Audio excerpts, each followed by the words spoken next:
President Trump is preparing two executive orders aimed at scaling back Obama-era policies on climate and water pollution. That's according to reports that we're seeing in the US media.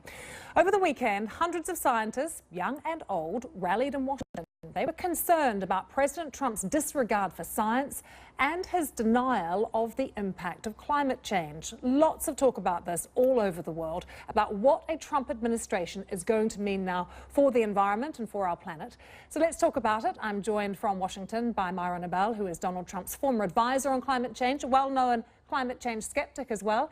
And here in the studio with me is Tom Burke, chairman of E3G, or third-generation environmentalists, an environmental think tank. Good to have you both with us. Myron, if I could start with you. You advised Donald Trump on climate change before he was elected, during the campaign. We're still not really sure what we can expect from him now. Can you enlighten us?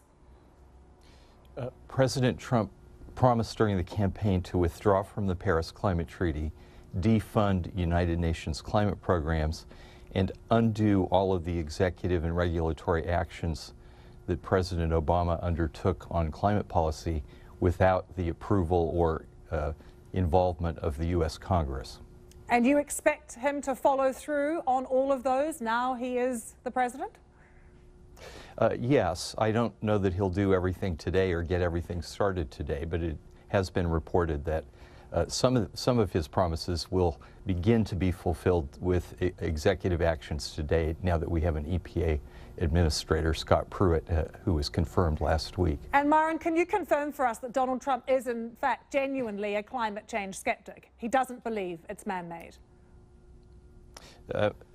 President Trump said a number of things during the campaign, ranging from it's a hoax, which he later walked back, to just saying he's not a big believer in it. He doesn't think it's a major problem, and he doesn't think that it's a crisis.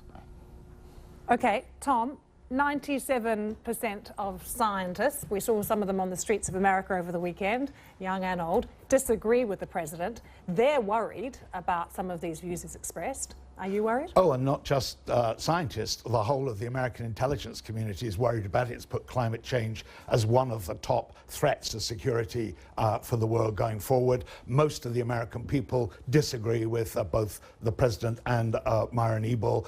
Indeed, most of Trump's own supporters disagree with it, a recent poll from Yale showed. So what I suspect we'll actually see is even further walking back by the president. I doubt that he will leave the Paris Agreement. To do so, he'd have to overrule his own newly appointed Secretary of State, who said that America should keep a seat at the table. So I suspect there'll be quite a lot of headlines, not necessarily all that much action. What about Scott Pruitt, though? Myron's mentioned him already, heading up the EPA, fiercely critical of the agency that how he's now in control of. I think Scott Pruitt will do a lot of damage to the American environment, and I think he will try to slow down environmental regulations, particularly those in climate change, as much as he can. But actually what's really driving the change in emissions is not so much government policy. It's actually opportunity seeking by people like Elon Musk, by the people who are wanting to build a low carbon economy and are making lots of money out of it. It's a very interesting thing that now renewable energy in the United States employs about 4 times as many people as the fossil fuel industry. And that's really what's going to drive the change. Right, so there's an economic argument you're saying there as well. But Myron, if we can come back to you, if listening to Tom and some of the figures that are bandied about who does believe in climate change and who doesn't, and the scientific community involved in that as well, people would really like to understand your thinking and the president's thinking, why you're a skeptic. What is it that you disagree with exactly? I think that the climate crisis is overblown. I don't think that we have an imminent crisis. I think we have very modest warming with very modest impacts. I think that's the scientific consensus. I think that there is a small alarmist community that is pushing this on behalf of very large economic interests, the climate industrial complex, that is getting rich off the backs of taxpayers and consumers. Elon Musk is a classic example.